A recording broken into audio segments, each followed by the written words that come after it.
Okay, so this is another one I gotta do a little bit early. I mean, pretty much assume anytime I'm down in this location, it's early in the morning, and I just don't want to wake anyone up. So yeah. How's everyone doing today, guys? My name's C Codes, and this is the Bad Batch. This is episode 13 of season 1, Infested, and this is an interesting one for me because, based off of how we left the last episode, it was going to be really interesting to see where we went from there because, you have a little spark of rebellion, you have Crosshairs getting the go-ahead to hunt down the Bad Batch, so I wonder if this is our... I wouldn't call it the calm before the storm because... how shows do that. You gotta have your little calm before the storm before all the chaos breaks loose in the finale. And if that's the case here, then that means we're gonna have a 3-part finale, which I guess that kind of makes sense for this show. That'd be a pretty intense storyline to have with the Bad Batch having to go up against Crosshairs. Maybe they'll rescue him, maybe they'll be forced to do something else, or I don't know. I mean, there's a lot of foreshadowing, maybe foreshadowing, we no idea. I just know that this is an interesting episode because I feel like you could drop it and nothing insane would happen. I mean, the only real thing I got out of this was if they wanted to, they planted a seed for this to possibly happen. And it'd be cool. And, okay, so let's go through the episode. So, it starts when the Bad Batch gets back from another mission. I think Hunter is the one that was very unhappy about it because Sid didn't give him all the details, and Tech kind of points that out too. But they go to her parlor and they discover that she's not there and that it's been taken over by this new guy. He's the son of a crime lord, and so he wants to make a name for himself, and so he figured since Sid's parlor was a nice little area to start, not to mention, as they point out in this episode, it's like a central point for all these hyperspace lanes and an easy place to start smuggling things. So guy just came in and took over, but luckily Sid was able to escape. But of course she's not happy about it, and so she goes to the Bad Batch to help her take back her parlor. And so the way they want to do it is they want to go in to break into her parlor, steal these crates of spice, so that way this guy gets screwed over by the Pikes. So we got we got the Pikes in this episode, and we know from Clone Wars that the Pikes have a connection to a certain double-bladed Sith Lord. But it's pretty interesting to see how this episode felt very intense in the right ways. Yet, at the same time, I found it rather odd. And I guess that sounds a little weird, especially for a show like this. I mean, we've had many episodes like this one, where they have to go in, they have to steal something, but they can't be seen, they can't be caught, they have to be quiet. We've had episodes like that from other Star Wars shows, so this one, I guess, just felt a little odd, because it felt there was 3 parts to this in my mind. Part 1 was getting to Sid's parlor and sneaking in, and now unfortunately, as even Wrecker pointed out, why couldn't they just go through the front door and just shoot up the place? And Sid states that would cause too much attention, and we don't want the Pikes to know we had anything to do with it, so we gotta be in and out without being detected. And so what they have to do is they have to go in through underground, and they have to go on these carts through a abandoned tunnel, which holds a hive of these very. So this is the one part where either maybe it was a blink and you'll miss it moment for me, but I didn't see it, but we don't really get a good look at these creatures that they go up against. Like, it's this hive mind, they look like they fly around. It's literally just a swarm that flies like crazy. And they're they're sensitive to light, so of course it's in a dark cavern, and it's just it's very creative when you see them, like, as the swarm just flying around, like, absolutely crazy, and you have the team just rapidly looking around, trying to shoot anything they could get their vision on. And so that was cool, but again, we don't really get to see a full look at what one of these things is. Like, we get a little bit when they fly through one of the doors and they crush one, and like it falls to the other side, and you get a little bit of a detail, but that's pretty much it. And I don't know, I guess it bothered me because or maybe because it's a kid's show, or kid's show. Maybe they thought, or maybe the higher ups thought showing it would have been a little too scary. So I don't know what they do for this. I just wish that we got at least a look at it, so that way we can at least interpret how this whole thing went. But yeah, so they go in, okay. So what I mean by the three parts is, they go through this specific cavern 3 times. The first time is obviously them getting to Sid's parlor, having to sneak in. They can't make a noise. Sid mentions that, like, if they make a noise, they're pretty much dead. And you get this very intense moment where they're going over this cavern, and you see this gigantic pit of a spider's web that would have looked like. And it's super creepy, and then all of a sudden, Wrecker accidentally drops his flashlight, and it of course goes right down, and you just hear the sounds of the flashlight clanking and all the way down, and of course everyone kind of freaks out because they're wondering what's going to happen, but seemingly nothing happens, so they keep going, and they eventually get to Sid's parlor, break in, steal the crates of spice, they break out. But unfortunately, this crime lord that came and took over, he picked up rather quickly that there is a secret passage in Sid's parlor, and so that he orders his men to go follow them. And it seems like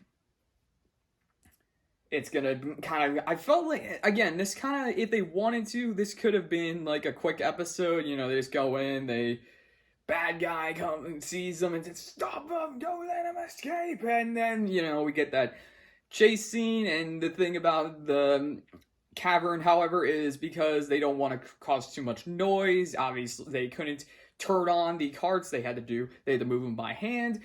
And unfortunately, these mercenaries, they don't know that, so of course they turn on the engines and they start shooting at the Bad Batch. So they're forced to shoot back, and then eventually they get back into the cavern, and that's when all of the hive comes and starts attacking, and you get this pretty intense creative fight, you know, because they're on a cart it's not the classic mine cart. Obviously, it's a hanging cart, so they have to jump across and make sure they don't die. But unfortunately, they lose all the spice, so it goes into the cavern. They get away. Seems like everything's all nice and dandy, but I think Sid got a little too cocky, because she just assumed that once the spice was gone and the Pikes showed up, they would just waltz right in and take back everything.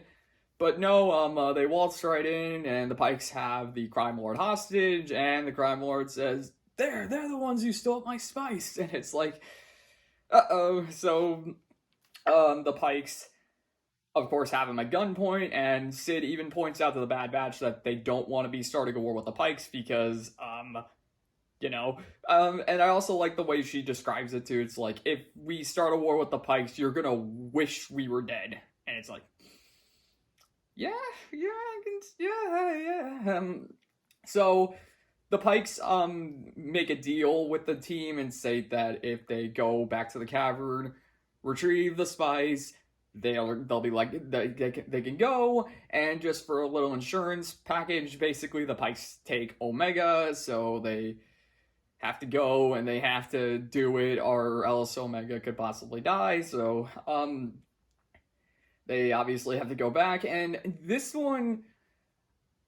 was, again, it was very intense because we saw what the hive was like when it was active. So just the ominous feel when they're descending into the cavern this time to retrieve the spice, like you can feel the tension, and like one sound could trigger chaos. So it got really intense, and luckily for them, they were able to get out of there without too much of a problem. I mean, Tech was able to create this. I would just say that basically the world's largest flashbang. And it was super cool too. And I don't know why, but I think Tech was very snarky in this episode. I mean, he's had his moments throughout the series thus far. I just felt like in this particular episode, he just had a lot of lines where he was just really annoyed or really just being himself. So like, I mean, just I love when he's working on the device, and Hunter's just like, he's like, Tech, and then Tech's just like, this'll distract them, and he just tosses it in, and of course, like I said, it's a giant flashbang, so of course blinds all the hive, allowing Wrecker and Sid to safely ascend out of the caverns with all the spice, and they fly back to Sid's parlor. And this I found interesting. While they were doing all that, they cut back to Omega with this crime lord at the parlor, and they're sitting there, they're chained up, they're cuffed, and Omega sees a blaster, and the crime lord, he's like, don't. He's like, don't. If you try to grab that, we'll both be dead. And Omega isn't entirely against this dude. I mean, she definitely doesn't like him, but then she notices like Sid's little pet likes him, so she kind of gets this feeling with him, like, well, I mean, if this little pet actually likes him, and this is a pet that likes Sid, and it likes Omega too, so maybe she kind of like puts some things together that maybe this guy isn't all bad. Like, he's still bad like Sid, but he isn't all bad. So I didn't really know how to feel about that, mainly because they didn't really. I mean, they gave this guy a little bit of a backstory. Like, his mother is this big crime boss, so of course he would try to be like her, try and make a name for himself, be himself. But I don't know. Like, I guess it's just me being spoiled with seeing so many different shows, movies, even video games, like seeing these type of characters get a lot of development. So it's like, but this, you only have like 20 some minutes, so you gotta be like, get as much in as possible with this guy. So they do, and I think it's a decent amount, but I think it's just the fact that I've seen so many different shows and all that I've seen it done better, I say, quote unquote. I mean, because especially when this is, we're going episode by episode, whereas if we saw an entire series in one go, we would know that this guy would get more development. But since we don't know if we will get another episode with this guy, we're just left with this episode right now. So who knows? But yeah, I mean, I think they got enough there for people to be like, yeah, he's sympathetic. We can probably cut him some slack, and luckily he gets a little cut. He gets the cut of slack and a cut of his horn, as the Pikes do. Because after the Bad Batch comes back with the spice, they take the Crime Lord and they cut off one of his horns as a little reminder as to who he's dealing with. The Pikes let Omega go. They let the Crime Lord go, but the Crime Lord, obviously has to give Sid back her parlor, so he does, and then he leaves. And Omega, of course, was worried about the guy because she thought he was going to get decapitated rather than just have his horn chopped off. And even Sid tries to protect him by saying, like, he's the son of this big crime lord. Do you really want to start war with them. Like, obviously, the Pikes being the Pikes, they don't, because it's the Pikes, so... But, yeah, it just... after all that, Hunter asked Omega why she stuck up for him, and she mentioned, again, like I said about the pet, you know, like how the pet liked him, so maybe he's not at all a bad guy, and ends on this nice little moment, you know, they're just standing there, you know, I think, and just the guy walks away, and yeah. Or, well, I mean, Sid's like, you know, drinks are on me and all that, and they leave and they head back to the parlor, so nice little way to end it. And for Sid, I definitely liked her in this episode because I mean she's been great up to this point, but it's just in this particular episode, she really stuck her neck out for the guys. Like, you know, she at first, you know, she was being herself, like just acting like, you know, everything's fine, but then you know, after a while, you know, she was trying to play it cool with them, you know, saying like, don't do this because you don't know what you're doing. You don't want to be starting a war with these particular people. But then it gets to the point where she's like, hey, easy, lay off the kid. Like, she's like, and so that was the thing I really liked. It was like, she has gotten to the point where she's really grown a soft spot for Omega, which makes sense after everything we've seen with her and Omega. We know she likes Omega for her skills as a strategist with the game. We know that she has taught her a few things, like obviously with the bow. So, and now we had her team up with the guys in this episode, whereas beforehand it was just Sid sitting in her office saying, go do this. So, for her to actually be with them on a mission was cool. And, yeah. So, again, could be the calm before the storm. I could be totally wrong. I mean, never know what's gonna happen, so we have 3 episodes left, that's all I know. Yeah. It's getting interesting. Alright, so, yeah, that's all I got for this one, so, hope you guys enjoyed the video. If you liked it, leave a like. If you want to leave a comment, leave a comment. If you want to subscribe. Thank you all for watching, and we will see you in the next video.